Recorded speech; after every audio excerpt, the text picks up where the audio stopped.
As we all know, cohabbing reptiles is a bad idea, always. You shouldn't do it, and I learned my lesson the hard way. So today, let's talk about it.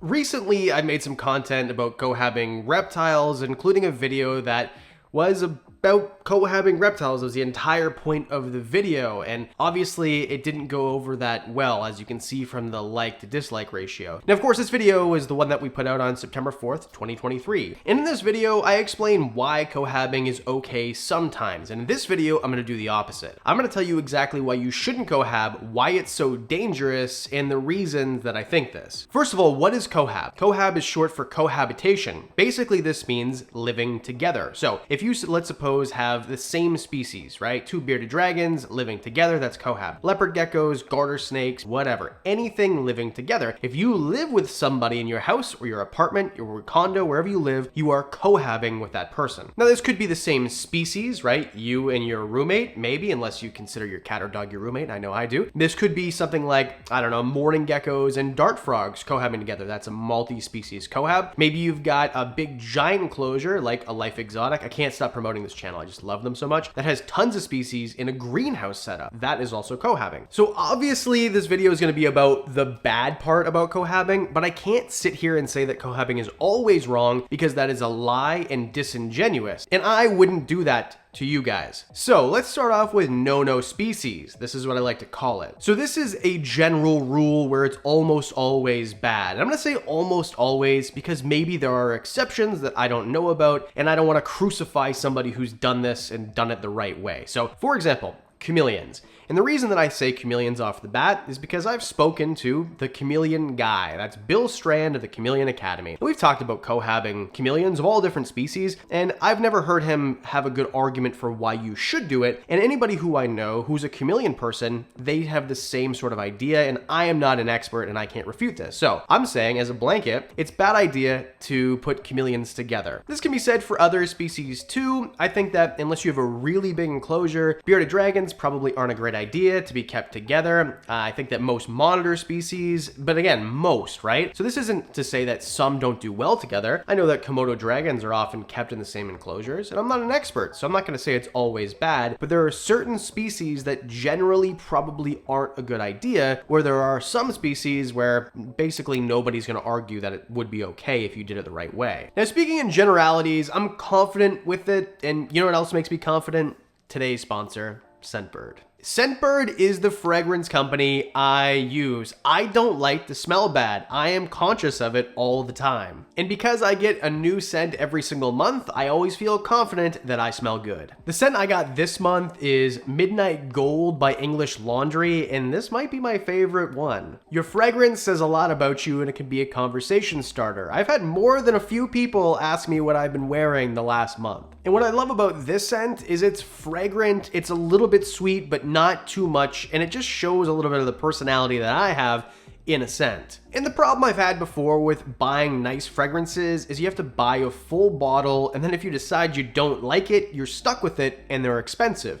Scentbird sends you a brand new fragrance every month. It's a generous volume of fragrance too. I've never run out until my next month shows up. And you can get to try the first fragrance from Scentbird for only $8, and your next month is only $16.95. This is cheaper than a lot of travel sizes at the store. I love that too. I've always got one of these in my suitcase and my camera bag. And the variety is nearly endless, including popular brands like Prada, Versace, as well as niche labels such as perfumes by Marley and Roja. Plus the packaging is super convenient. This fits in the palm of my hand. It fits in the small part of my bag. Just quickly unlock, lock. The packaging comes apart. It's really simple, really easy. I love Scentbird. And it's delivered right to your door, so you don't need to go anywhere to get your favorite scent. And if you're somebody who's into scents, Scentbird is a single place to discover, explore, learn about, and experience different scents. You get to learn about fragrance notes and brand descriptions, and Scentbird offers the Scentbird Academy Masterclass, an immersive video course about fragrances in collaboration with Joe Malone. And if you use my coupon code REPTILES, you're gonna get 55% off at Scentbird. Oh, and this is available in Canada as well as the US. You can get the product for half off. That's $8. what a steal. So hit my link or scan the QR code for 55% off Scentbird. Another no-no is same sex and different size and age. So if you had two animals together that nobody's gonna bat an eye over, right? If you had, say, a garter snake colony, but you had a bunch of little babies, generally you're probably not going to keep the babies in with the adults. If you have, say, I don't know, crested geckos, which most people, if you have a big enough enclosure, wouldn't argue is so bad to cohab if you do it properly. If you have a big crested gecko and a little crested gecko, especially if they're both males, for example, chances are there's not gonna be a good ending for that. If you have two male leopard geckos, I say this all the time, and you go to bed, in the morning when you wake up and check the tank, you're gonna be getting one of them off the side of the tank with a hose. It's going to be some assembly required for one of the geckos or maybe both. There are just steadfast rules that although it could work in certain situations, it's very unlikely that it will work. And some of those are male bearded dragons being together, or even if you have a big setup and females work together. I'm not promoting this, I'm just saying some people do it. If you had a really big female and then a baby female, even if they're not going to fight directly, sometimes they're going to be out competing each other for food and resources. So for example, if you have, say, a bearded dragon, again, not saying put bearded dragons together, just as an example, and you have, say, a colony of females in a giant room-like tank, like at a zoo, right? Like you see them at the zoo. And you have, say, I don't know, 4 or 5 hotspots and there's 4 or 5 lizards. Those bigger dragons take those hotspots, and then the babies or the smaller individuals aren't able to get at the hotspots because those females are there. If they can't get to the food fast enough, crested geckos, let's go back to that. If all the food is gone from the larger crested geckos and there's none left for the smaller crested geckos, that's a bad idea. If you have a colony of leopard geckos together, and some of them are bigger and some of them are smaller, the more dominant ones might be getting all the insects first. So there isn't even just the fight risk when you cohab, it could be out competing for resources as well. And even with species that most people wouldn't have an issue with, so let's use garter snakes for example. Garter snakes are most commonly kept together. Another great example are monkey tail skinks, which I actually have, and it's frowned upon to keep one by themselves. These are a very social species. There is not one person who has any idea about the species who would argue otherwise. They're a social species, but that doesn't mean that you can just toss them together and nothing bad's gonna happen. One of the when it's wrong ideas is if you're not setting them up correctly. This is the most common one, so we'll keep it rather short. I hear all the time, oh, well, I saw this species that most people keep together and they hurt each other. It's like, okay, great, but are they in a too small enclosure with not the right parameters, not enough food? Of course, right? Humans are social beings. We need to be around each other. The worst thing you can do to a human is put them in solitary confinement. But do humans fight? All the time. But to say just because some humans have killed each other, they aren't a social species is ridiculous. If you put a bunch of humans together at an all-inclusive resort and everyone's fed and happy and has their own room, and generally it's gonna be a pretty nice environment. If you put a bunch of aggressive males together in a jail cell that doesn't have a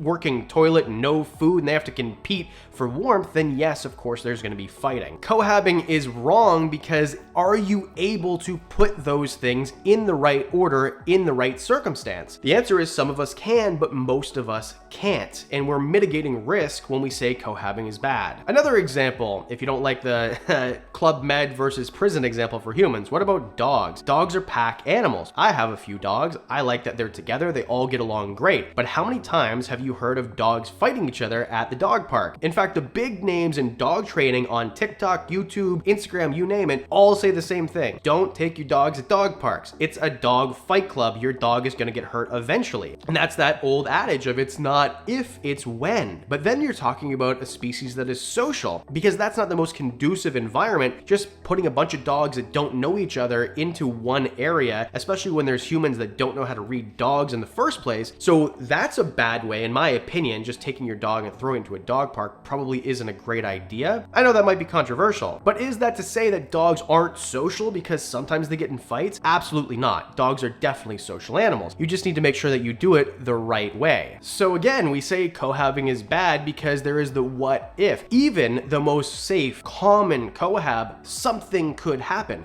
So by saying cohabbing is bad, I think what most of us mean is let's idiot-proof it and make it zero risk, no mitigation at all. Just like, for example, if you were to cross the street, there's a chance you can get hit by a car, and the only way to mitigate not getting hit by a car is not going outside. The only way you can make sure you don't get mugged or in a fight or whatever else is don't go go around other humans. It's just, are you willing to take that much safety as a risk? And of course with animals, unless it's a social species, there's no risk in keeping them by themselves, which is why usually, almost always, it's a really good idea just to keep animals by themselves. So even though you see garter snakes, stenodactylus, monkey tail skinks, things like that kept together all the time, and in fact it is encouraged to keep those species together because they're social, there is definitely a chance still that they're going to have negative things happen to them, especially if the setup isn't correct. And keep in mind, each one is an individual, and there are always those psychopaths in every species that are more violent than others, and there's no way to know until it happens. So in short, it's wrong because most of the time the setup isn't right. If you want to have, let's suppose, bearded dragons together, which zoos do all the time, you have to have a much bigger enclosure than most people would have. If you want to keep leopard geckos together, you really need to know what you're looking for, how to do it properly, and most people don't.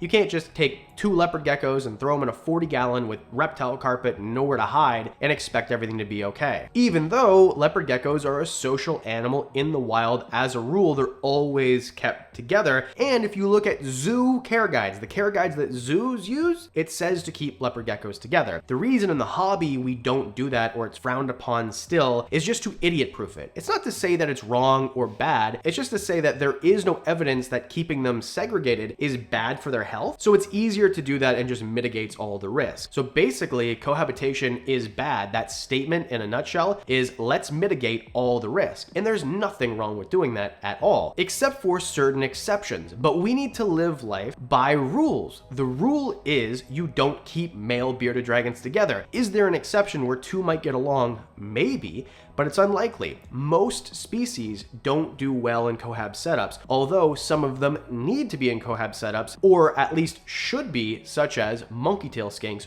garter snakes, stenodactylus, etc. Another reason that it's a no-no, or another why you shouldn't, or when it's wrong, is you're not observing. So if you chuck a bunch of stuff together, it's not set up right or whatever, even if it is, and you're not observing to make sure the animals are getting along for prolonged periods of time, and you're not checking them, that's also a no-no. And part of the allure of reptiles is you don't need to check on them all the time. You don't need to keep an eye on them all the time. So is it okay? The answer is sometimes and rarely, but that doesn't mean no. For the last time, I promise, monkey tail skinks. It is recommended by everybody who knows anything about monkey tail skinks, especially the experts, to keep them together. They're a social species, they need to be kept together. I used to have 3 monkey tail skinks, and now I have 2, because 2 of them didn't get along, so I rehomed one of them. Is that to say if I introduced another monkey tail skink, they wouldn't get along too? No.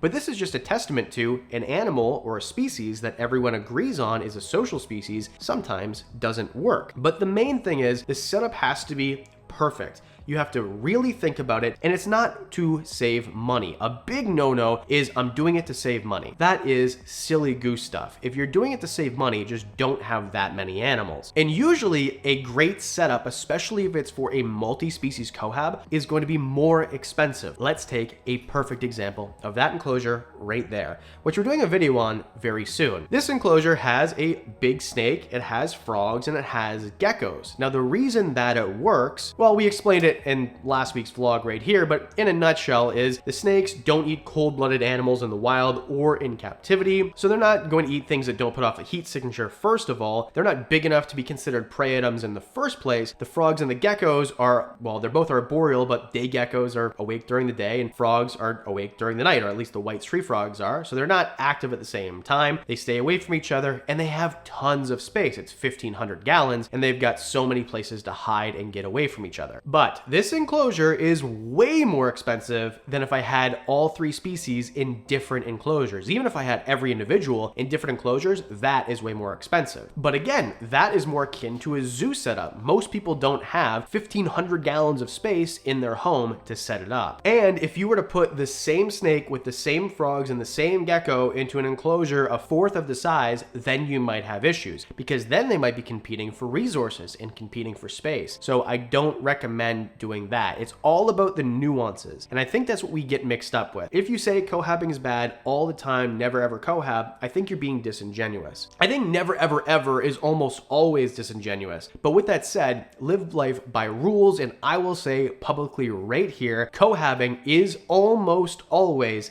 bad.